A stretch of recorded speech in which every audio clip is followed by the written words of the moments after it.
That morning, Chicago was so cold my breath clung to the car window like a thin layer of gray frost. I used to think winter here was harsh enough until I stepped into the conference room on the 34th floor and realized there was something colder than the northern wind. The expression on Richard Cole's face. He sat upright like a carved statue, his face stripped of emotion, his eyes scanning me as if deciding whether I belonged in the end-of-season clearance rack. Richard flipped through my file with exactly 2 fingers, light and dismissive. The way a wealthy man skims a menu at a restaurant he already knows he will not order from. The packet I had spent weeks updating and organizing suddenly looked like a flimsy brochure not worth reading. I sat across from him, trying to keep my expression calm even as irritation and confusion twisted somewhere inside. At last, he pushed the folder aside without finishing it. I drew in a steady breath. Not a good sign. Michael, I reviewed your promotion proposal. His voice came out flat, dry, like a printer running out of ink. And I do not believe you are ready for the director role. You lack leadership presence. I had not even spoken when, in the corner, Sandra Bloom, the executive assistant with an uncanny instinct for nonsense, lifted an eyebrow. Just barely. Enough for me to know she was thinking the same thing I was thinking. That was a blatant lie. Leadership presence. One of those vague phrases people like Richard love to use when they have no real reason to justify an unfair decision. My throat warmed, but my voice stayed measured as I asked, "What exactly am I missing in leadership presence, Richard?" He squinted at me as if my question required more intelligence than he expected from me. Instead of answering directly, he drifted into corporate fog. Empty lines about how I had not made an impression on the board, or how I sometimes got too deep into the technical details, were delivered as if they were profound management philosophies. I knew he was dodging. Sandra knew. Honestly, even the conference table felt like it knew. Part of me wanted to laugh at how absurd it was. Another part was tired of being judged this way. It was a strange mix of frustration and humor, the kind of emotion you only feel when you are treated unfairly by someone, convinced they are being perfectly professional. I kept my tone steady. I understand. Thank you for the feedback. Richard nodded as if this meeting had achieved some noble purpose. Sandra glanced at me again, her look carrying meaning without a single word. It said she knew I deserved better. It said she understood what had just happened. And it said, Brian, I was not the only one who saw how ridiculous this was. And before I continue, if you are watching this, tell me which state you are tuning in from.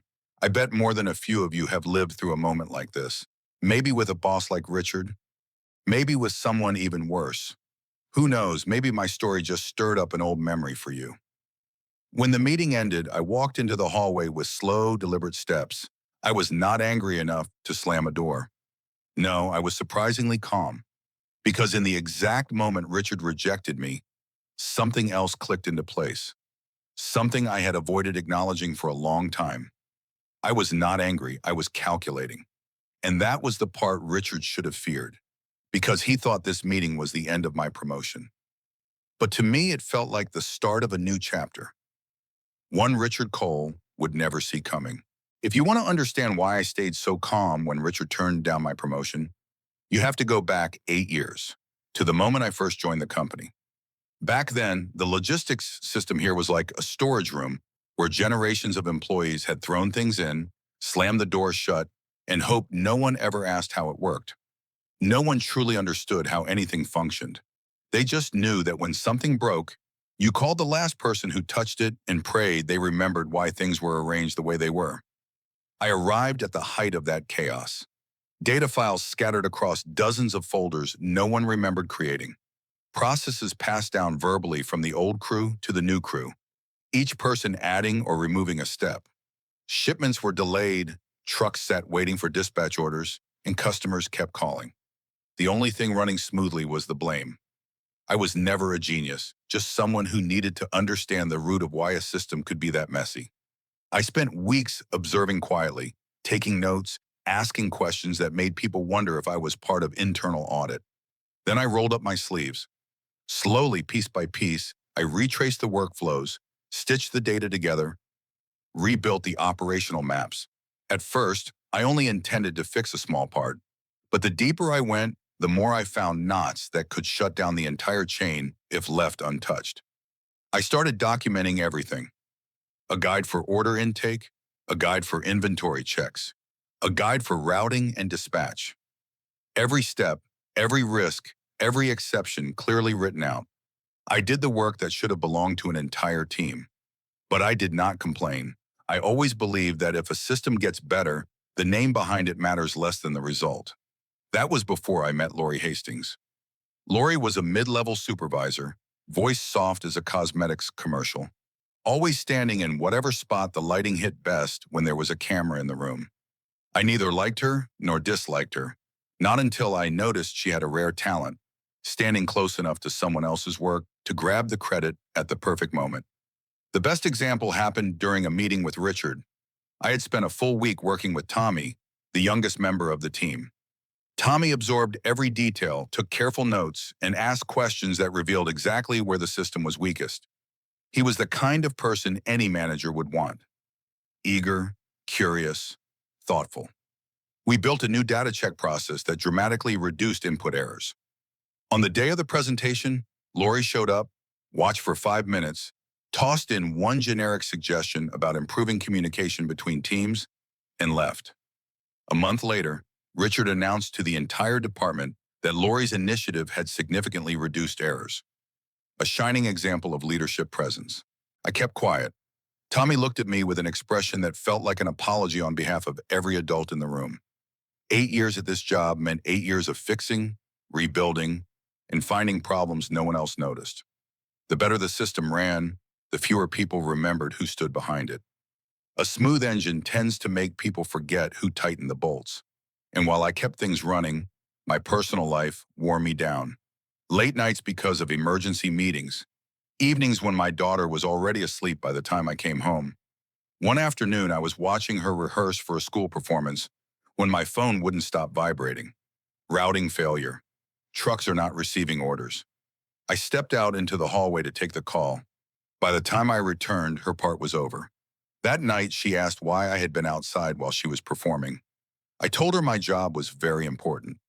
She nodded, but her eyes dimmed in a way children cannot hide. That moment stayed with me. But at work, I kept improving whatever I could.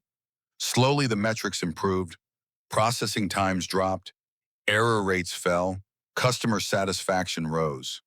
Richard's reports started turning into walls of blue bars, and Lori stood next to him in major meetings like she had led the team through a storm. The first time it happened, I stayed silent. The second time, I still stayed silent. But with each repetition, that silence felt like a thorn lodged deeper in my throat. Not because I wanted applause, but because letting a lie live too long felt wrong. Fortunately, I was not entirely alone. Tommy stayed with me, taking notes, learning, and asking sharper questions. He understood every part of the system I was trying to fix.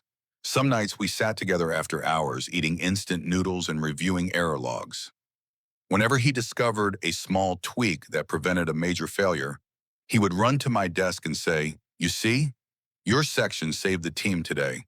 Those small comments carried more weight than any hollow praise in the conference room. They reminded me that my work mattered to the people who depended on it directly. And so time passed. I got used to standing behind the curtain, used to Richard remembering my name only when he needed a report, used to Lori appearing at exactly the right moment to grab the microphone. But on that morning on the 34th floor, when Richard told me I lacked leadership presence, something inside me reached the end of its patience. Not because the line was new, but because it arrived at the exact moment I was too tired to keep fixing a mess. Someone else would eventually claim it as their victory. 8 years of carrying the system, 8 years behind the scenes, 8 years of hoping someone, anyone, would truly see. That morning, I understood something simple. Sometimes a system stays standing not because it is strong, but because someone is holding it up. And when that person steps back, everything returns to its true state. For me, that was the moment I ran out of innocence. And it was also the first moment I began planning for my own future. The next morning, I sat in my car long enough for the windshield to fog over. Chicago was still cold, but the real chill was in the way I looked at myself in the rearview mirror. The man staring back at me looked like he had lived through a full year of exhaustion overnight. deep circles under the eyes, a few strands of gray hair, and a stare heavy enough to carry the entire building on his shoulders. I suddenly realized I had traded away too much, to the point I no longer recognized myself. Maybe that was why Richard turning down my promotion didn't make me explode. It made me sharper, more awake, like the final touch on a wound that had been quietly burning for years. I sat there a little longer, and two decisions appeared in my mind as clearly as bold ink on a screen. First, I would stop being the company's free backup system. I would do my job, not everyone else's. I would not clean up the messes other people created. The system would have to face its own reality. Second, I would prepare to leave. Not dramatically, not by throwing my badge on someone's desk, quietly, carefully, with a plan and an exit. The thought made me laugh in the car, setting boundaries, and I still treated it like debugging a system failure. Turns out the way I lived wasn't so different from the way I worked. I walked into the office feeling lighter than I expected, not because anything had changed, but because I had decided it would no longer consume my entire life. I had barely turned on my computer when Lori appeared at my desk, holding a stack of files. She looked like she had been waiting all morning to hand me something. "Michael, this routing report, you can handle it for me, right? You finish these so fast." Her phrase, "you finish it quickly," had become the unofficial slogan of passing responsibility around. Normally I would nod, take the folder, and work on it until late, but not today. I looked at the folder, then at Lori and smiled. A polite smile, but without the usual compliance behind it. "No, this is yours." Lori froze as if her brain had just hit a syntax error. "What did you say?" I repeated it, calm as if I were reading from an operating manual. "This falls under your scope in the new workflow. If you need the data structure explained, I can explain it, but I am not doing it for you anymore." Tommy, sitting at the next desk, paused mid-keystroke. He didn't look over, but I saw the corner of his mouth lift, like he had just watched someone reclaim their freedom after 8 years of being stuck. Lori let out a strained laugh. "Come on, don't make it such a big deal. You're good at this. You'll finish it in a few hours." That was exactly the problem. I was good, so I always got the work. And when I did it well, someone else collected the credit. I answered lightly, "Precisely because you think I'll finish it fast, you need to do it yourself. If not, people will start believing you are good at something you've never actually done." Her fingers tightened around the file. I saw the irritation flash briefly in her eyes before she forced a calm expression. "Fine, I'll assign it to my team." She turned and walked away. Tommy finally looked over. "You did it. You actually said no." I shrugged and let out a small laugh. I'm surprised I even said that word in this office. We both laughed. The air felt lighter. All morning I stuck to my two decisions. Emails were handled only within my scope. Any unreasonable requests were redirected to the correct department with documentation attached. Everything was professional, polite, and so aligned with labor policy that no one could argue. It is strange. When you stop doing the work of 10 people, not a single person comes by to ask how you are. But the important part was this. The system began showing its first cracks. Exactly as I expected, I left work on time. Not the mythical on time that surprises everyone. The real kind. 5 in the afternoon. Chicago was cold, but not as sharp as usual. Maybe because, for the first time, I didn't feel like I belonged to that frozen place anymore. When I got home, I saw my daughter at the kitchen table, legs swinging under the chair, her hair tied up in a slightly crooked ponytail. "Dad, you're home early," she said it casually, though the excitement in her voice was obvious. I hung up my coat. I'm not early, I'm simply on time. But honestly, being on time feels like a miracle. She laughed, a sound I hadn't heard enough in years. "Can you help me with this math problem?" I sat beside her. When my phone buzzed on the table, I glanced at the company email, then flipped the phone face down. A small gesture, but it felt like laying the first brick of a new life. When we finished, she hugged me. "I liked today." A soft line, but it hit the part of me I had tried to ignore. I put a hand on her head. "I liked it too, and I'll try to make sure today isn't rare." That night, I went to bed without taking my laptop with me. A small act, but for me, a shift in the foundation. I listened to my wife's breathing, the sound of cars outside, the wind brushing the window, and everything felt peaceful in a way I had forgotten. The next morning, I looked at myself in the rearview mirror again. Still me, still the gray hair, still the tired look, but something alive flickered behind my eyes. Not anger, not resentment, just the clarity that, starting today, I was no longer the invisible pillar holding the whole system up. I opened the car door, walked into the building, and felt one thing with absolute certainty. When you pull your hand away from a structure that depends entirely on you to stand, tower eventually begins to shake, and I was ready to see what would happen next. Major changes rarely begin with loud noises. They start with small details that everyone overlooks because they seem harmless. And in my company's case, the first crack wasn't a sound. It was a tiny configuration flaw I could have fixed in 5 minutes in the past, but not this time. That morning, I arrived at the office with a strange feeling, sharp, light, even a bit curious. When I launched the system, I noticed the routing dashboard running slower than usual. Not broken, just slow. The kind of slow people ignore until it becomes a problem. Before, I would have jumped into the logs, traced every line, found the root cause, and fixed it. This time, I marked it, then let the operations team handle it like they were supposed to. I was practicing the rule I had set for myself. Stay within my boundaries. Stop replacing an entire department. I had just opened my email when the desk phone rang. I didn't need to look to know it was David, the client manager for our biggest accounts and the man capable of calling me at any moment, including 10 at night on a Sunday. I picked up. "Michael, you are free right now, aren't you? We need you to fix something. Horizon's truck has been sitting idle at the transfer station for an hour. The driver still hasn't received dispatch instructions. The client is calling nonstop." David had a particular way of speaking when things went wrong. He talked as if I were the reset button for the entire company. In the past, that tone made me feel the weight of responsibility. Today, it sounded like a bad habit I had allowed to grow for far too long. I asked, "Did you notify the routing team yet?" "Yes, they said the system is fine, but the driver still says he has nothing." "You know how this goes. You always fix it faster than anyone else." I kept my voice steady. "David, let me guess. You are currently trying to find the document I sent you 3 times. He went silent for half a second. "What document?" "The one titled Guide to Handling Routing Delays. You even replied once saying it was very helpful. Thank you, Michael."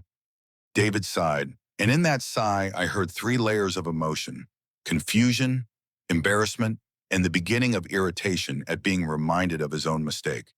"Now is not the time for that. Can you just go in and fix it? The client is about to call the chief executive directly."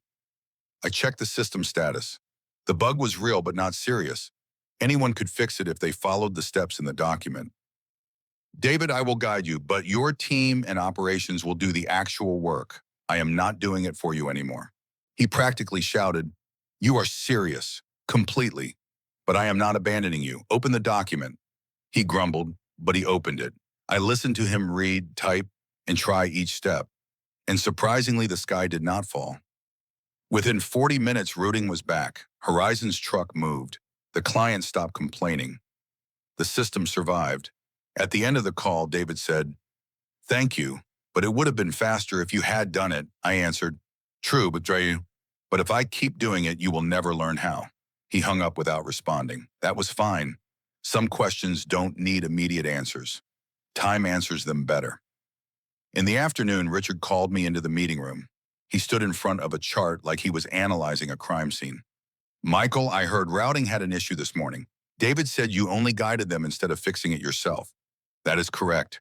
Before, you would have gone into the system and solved it in minutes." I met his eyes, my voice calm but firm. "Maybe before I was doing too much. Now I do what is actually mine to do." Richard crossed his arms. "You are being less proactive." "Not less," I said, "just returning to the level that makes sense. A system cannot rely on one person forever." Richard didn't argue, but his expression said it all. He wasn't used to that kind of thinking. I walked out feeling half amused, half victorious. Not over him, over the part of myself that used to shoulder everything. That evening, I left on time. As I opened the door, my daughter ran to me and hugged me like I had come home from a long trip. Dad, you are early again. The word again stopped me for a second. It meant she had grown used to me being late, that today felt like a celebration. I brushed her hair gently. How was school? My teacher praised my essay. She wants me to read it to the class tomorrow. Can you come? I didn't hesitate. I will. Absolutely. Her smile made every decision I had made these past days feel right. That night, after she fell asleep, I opened my laptop. Not to fix bugs, not to review metrics, just to check whether the system had handled the morning issue without me. It had. The operations team logged the issue, updated the status, and submitted a report exactly by protocol. For the first time in years, things worked without me standing behind the curtain. It wasn't perfect, but it owned itself for once. The first crack had appeared, and it wasn't in the software. It wasn't in the routing logic.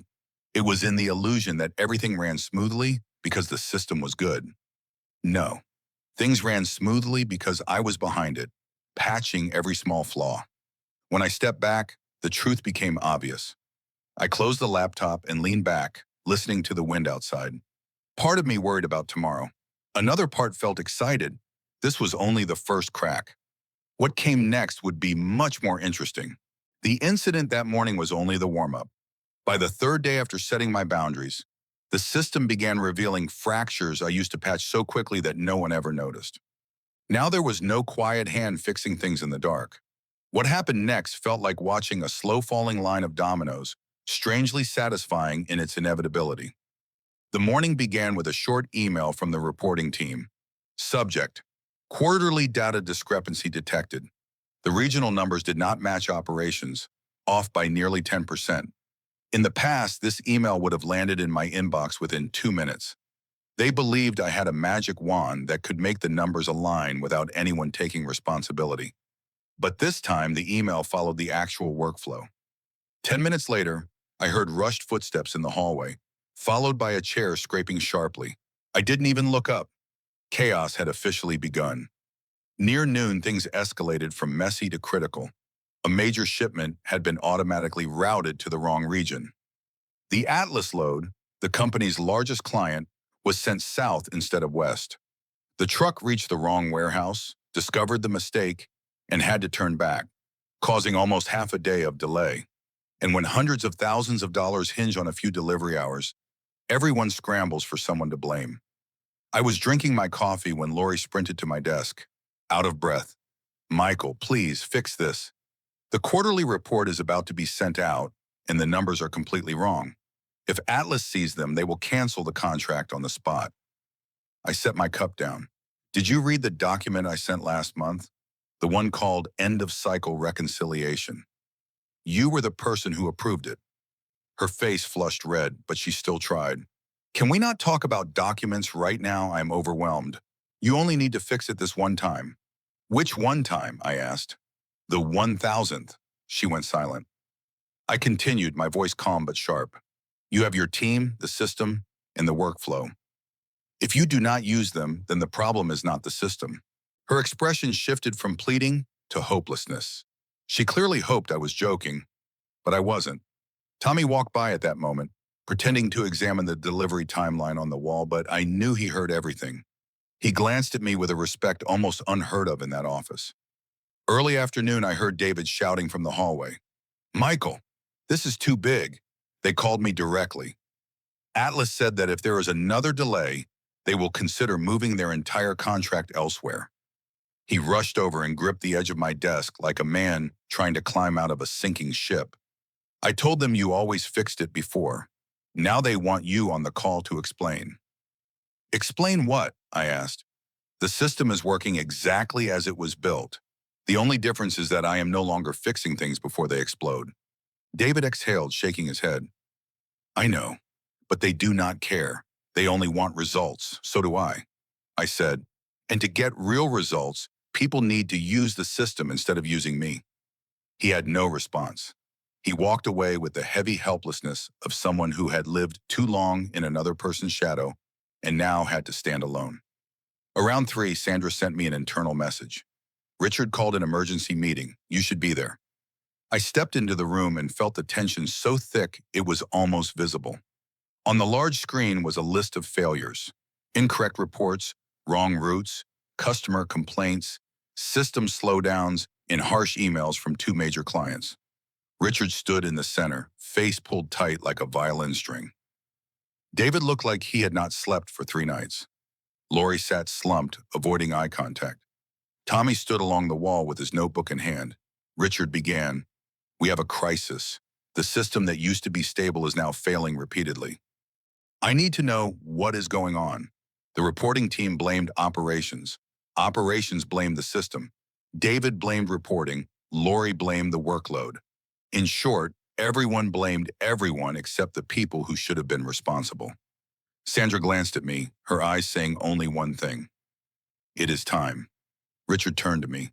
"Michael, you have followed this system for 8 years. You know it better than anyone. What is your view?" I let a few seconds pass. "I think everyone here is finally seeing the real version of the system. It was never stable. It only looked stable because I was covering every weak point." The room fell silent. I continued. "Every time something failed, I was the one who jumped in. That made people think the system corrected itself. It didn't. I did. And once I stopped, those weaknesses finally showed." Richard raised an eyebrow, displeased. "You are saying the problem is that we relied too much on you. I am saying the problem is structural. A system dependent on one person will never be stable. I have said this many times." No one took it seriously. David cut in. "But you can fix this round first. Then we figure out the rest." I looked at him directly. "I will act within my job title, no more." The air went rigid. Richard stared at me like he was seeing someone he had never met. The meeting ended with a list of action items, but for the first time my name only appeared as support, not the one who fixes everything. Sandra walked past me afterward and whispered just loud enough for me to hear, "I knew this day would come." I simply smiled. That afternoon, back at my desk, I opened my personal laptop.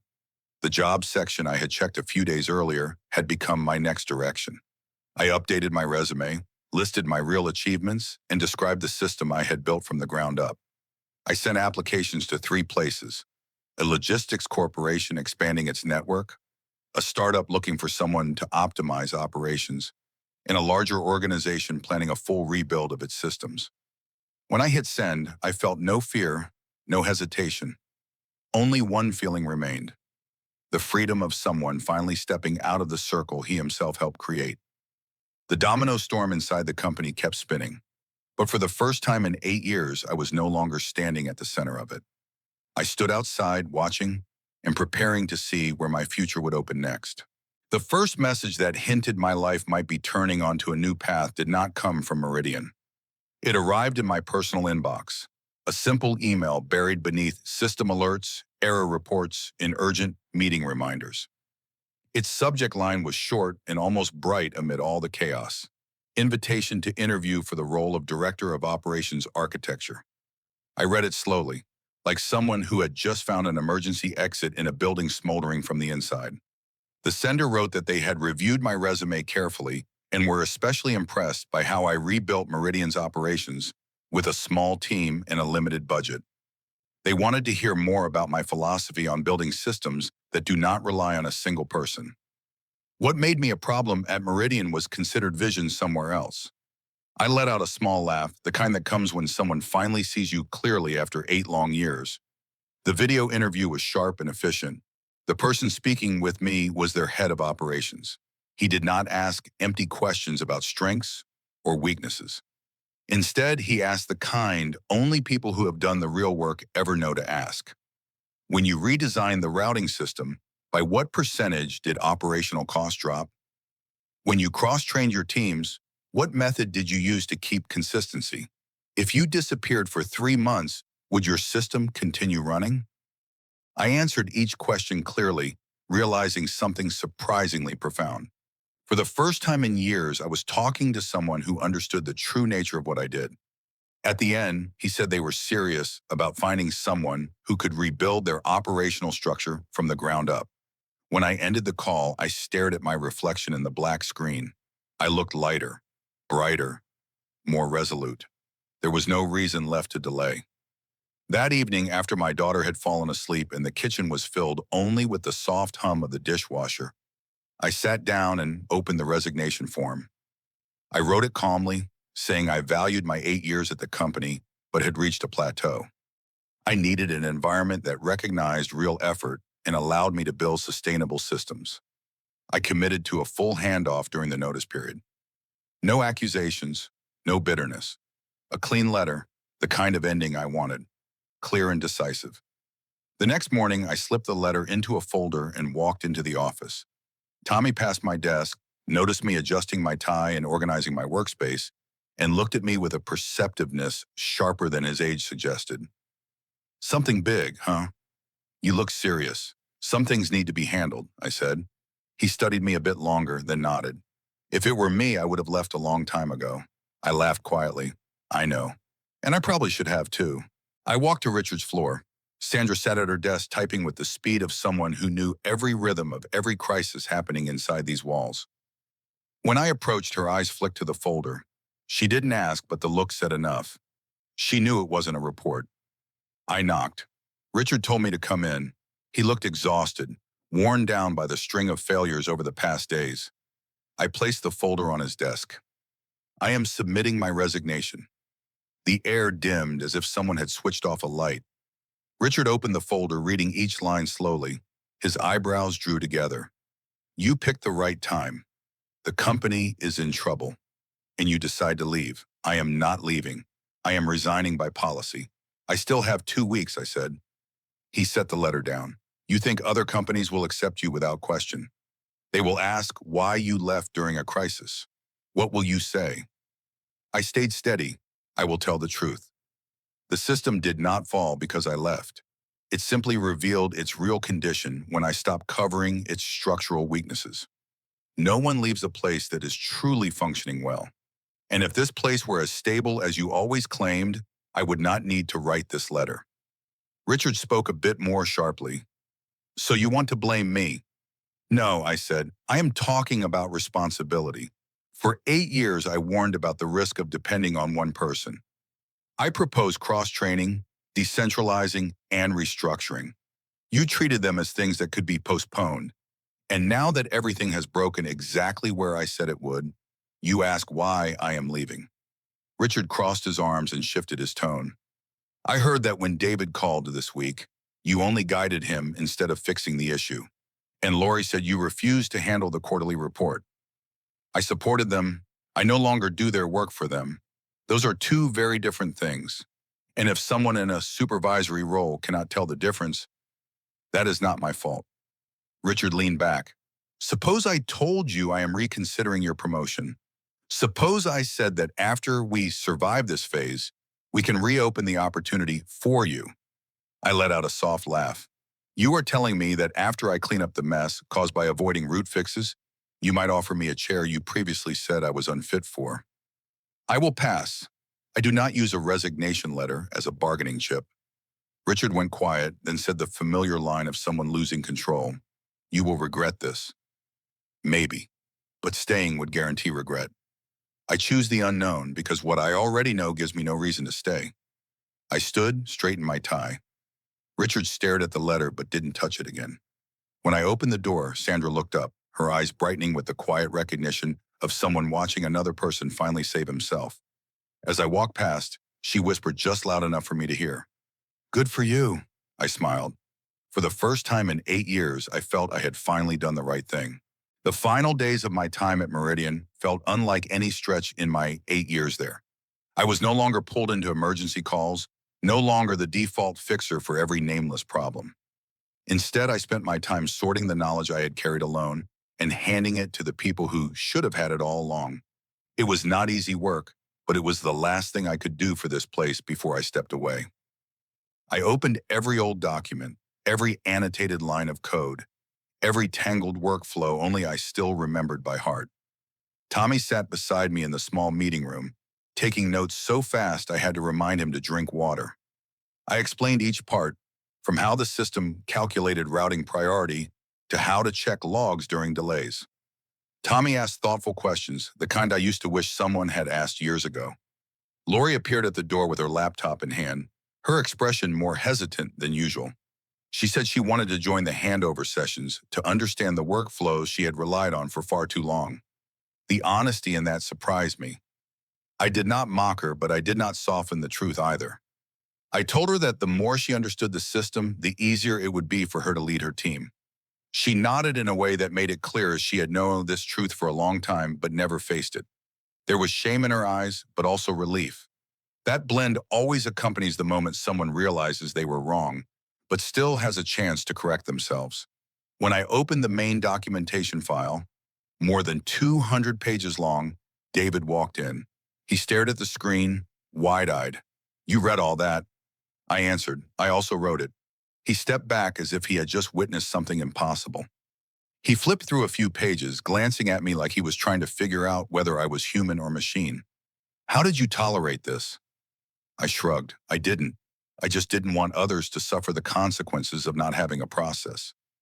David held the document, read a little, then let out a sigh that belonged to someone realizing how dangerously dependent he had been on another person. "We should have read this long ago." I did not respond, only looked at him the way an adult looks at a child who has finally grasped the obvious. The next days, I trained each team one by one. No one was used to hearing me speak with structure. They were used to me fixing things, not teaching them how to fix things themselves. In every session, I noticed something unsettling but clear. No one at Meridian had ever truly understood the full system. They only knew fragments and relied on me to fill the gaps. Now they finally saw the entire picture. Cracked, imperfect, but visible. On the fourth afternoon, Lori lingered after the meeting, hesitant. "Michael, I want to apologize." I looked at her without answering right away. She continued, voice small but sincere. "I took credit from you more than once. I know you know. I just want to say I was wrong." I stayed silent for a few seconds, then said, "The best thing you can do now is start doing your part the right way."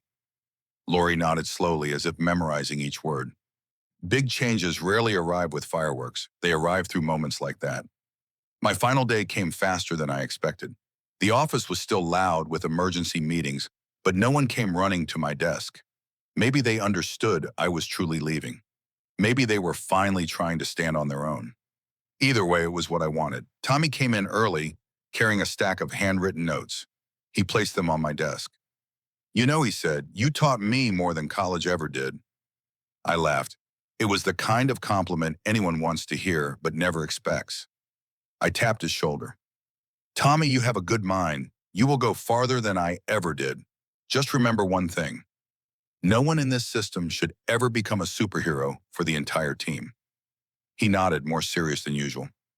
I packed my things, left behind old notebooks, and carried the pen I had used since my first year. When I passed Sandra's desk, she stood. "Are you sure you are all right?" I answered quietly. "I am. Not because I am leaving, because I finally allowed myself to leave." She nodded, then offered her hand like someone who understood the true worth of the coworker she was sending off. I stepped out of the building. The revolving door slowed behind me. The Chicago wind brushed past, the sky bright for the first time in weeks. I stood on the concrete steps and took a long breath. No alert chimes. No one is calling my name. No emails demanding my attention. Only sunlight, wind, and a lightness like a metal weight finally slipping out of my pocket after years of carrying too much. Behind me, I knew the system was revealing cracks I had silently patched for years. But that was no longer my story. I had handed things over with all the dignity I had. I had said what needed to be said. I had not run. I simply walked away at the right moment. And for the first time in a very long time, I felt truly free. The first day at my new company unfolded in a way that made me wonder why I had endured the old place for so long. There were no urgent calls, no one running up to ask me things they should have known themselves. The office was spacious, bright, calm, and filled with people who clearly understood their work.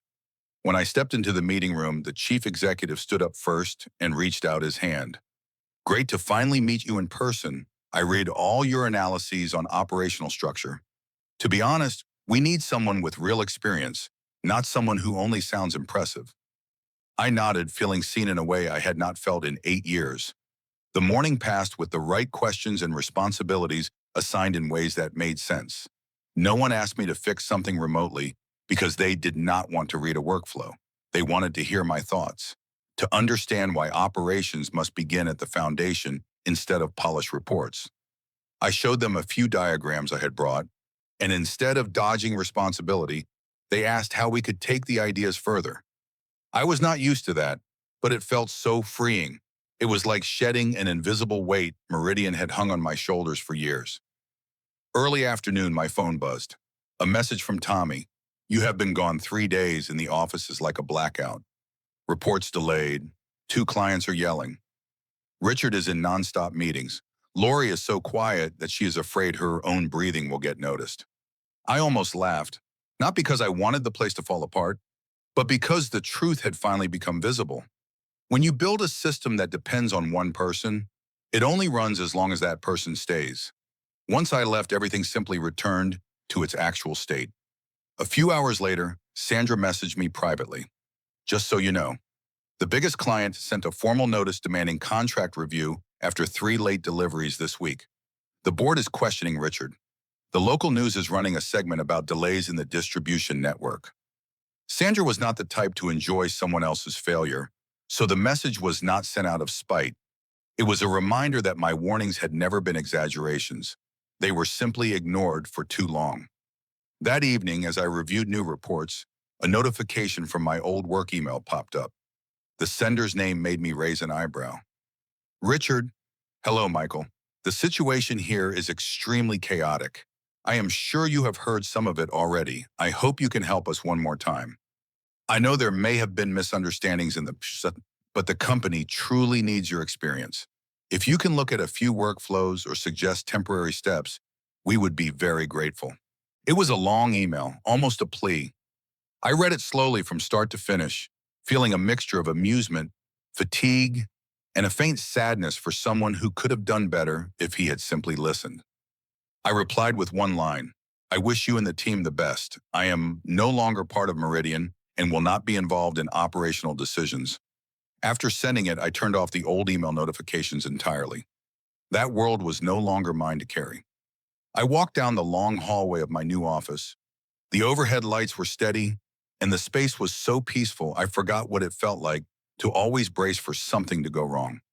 The next morning, a news headline appeared on the financial site. A major logistics company in Chicago faces a loss of a key contract due to extended delays. I did not need to see the name. One glance at the building and the photo told me everything. That tower, that floor, that revolving door. I had walked through it for 8 years. My phone buzzed. The chief executive called me into a small conference room. He held the newspaper in his hand, wearing a half-sympathetic, half-knowing smile. You have probably seen the news. I just want to say one thing clearly. We are very glad you are here, not there. I sat down, quiet for a moment. Not because I was emotional, but because his words were clean and deep, a final punctuation mark on the end of an old chapter. I answered softly. I am glad I finally chose the right place to stand. He nodded. People who know how to build lasting systems are often undervalued in places obsessed with short-term results. Here, we need someone who understands how to build something that keeps running even when they are not standing over it. I smiled. That is exactly why I came. Walking out of the room, the midday light filled the hallway. Everything felt calm, clear, and in the right place. And it hit me, something simple that took 8 years to fully understand. Sometimes you do not need anyone to pay for misjudging you. Life reshuffles everyone into their rightful place as soon as you are brave enough to step out at the right moment. Dinner that night was peaceful in a way that felt almost strange. No phone ringing, no emails popping up mid-meal, no strange requests slipping between my family and me. Just a pot of warm soup, the clink of spoons, and the smell of garlic bread drifting through the kitchen.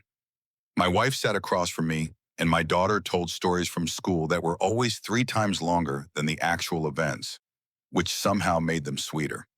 While I was cutting another piece of bread for her, my phone buzzed in my pocket. An email notification. I glanced at the screen and smiled a little when I saw the sender. Human resources at my new company.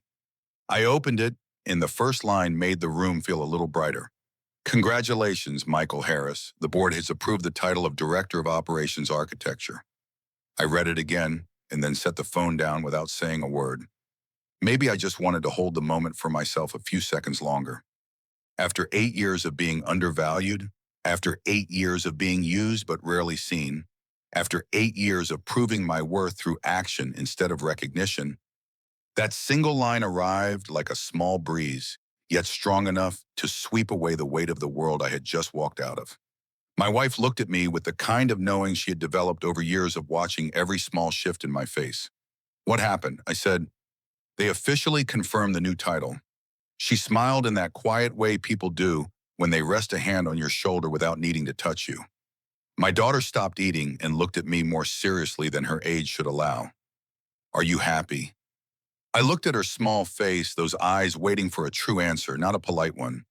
For years, I had wondered if I was happy when I got tiny raises, when I did the work of a full team but was acknowledged as ordinary.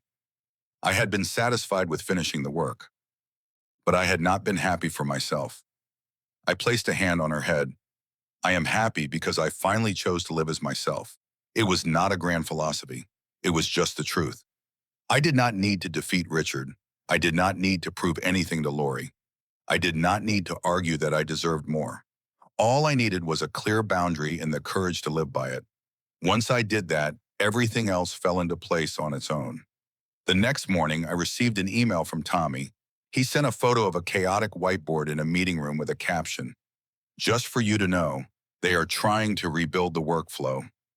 Looks like they are solving a puzzle without knowing the picture." I laughed, not out of mockery, but because life has its own way of teaching lessons to those who try too hard to ignore them. Sandra texted soon after, "Richard is being questioned by the board. They want to know why the system depended on one person for so many years." I replied to each of them with a thank you, nothing more. I was no longer there. I was no longer responsible for fixing anything, and I had no desire to see anyone suffer.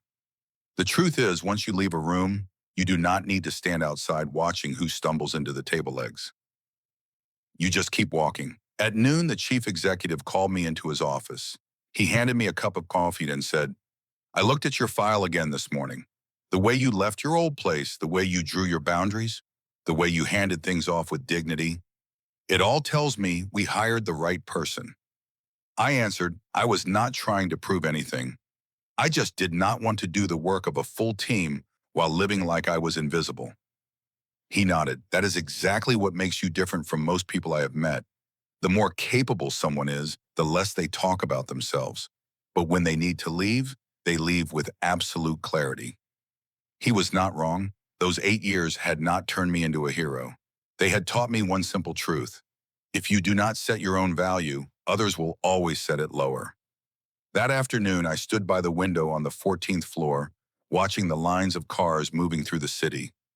The world kept running on its own rhythm, not pausing for anyone. I thought of Richard, of Lori, of the colleagues who had tied themselves to comfort. I thought of Tommy, of Sandra, of the people who could see the truth but never had the authority to speak it. And I thought of myself, a man who took 8 years to learn how to walk through a door. I felt no regret, the only gratitude that I had finally chosen my own life.